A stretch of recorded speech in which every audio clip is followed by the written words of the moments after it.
Alright, hey, what's up YouTube? Back with another video. This time I've got a new part for my p365X comp from SIG. I've already cleared it, made sure the ammunition source is removed.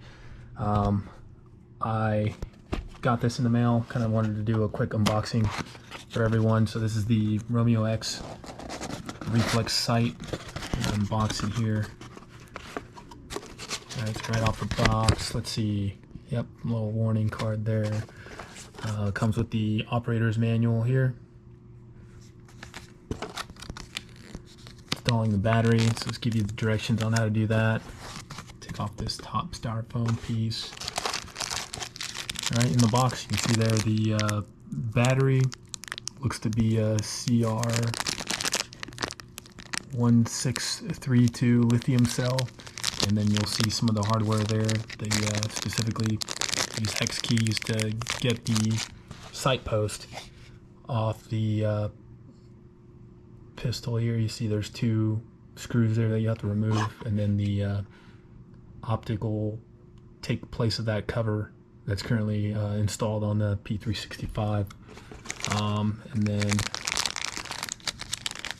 continuing on,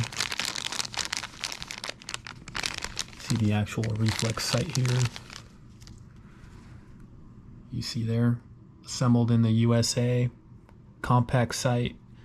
It's got the power button there. There's the glass. Very cool piece. It's got the battery window there. Just unscrew it pretty much counterclockwise to get that loose, and then insert the battery. And then you'll be able to really use this at the range once it gets installed. Yeah, pretty straightforward piece there. Nothing kind of out of the ordinary here, but very cool sight, really small. I can't wait to get this sighted and dialed in on the SIG P365X comp. Quick view there again. Very cool sight.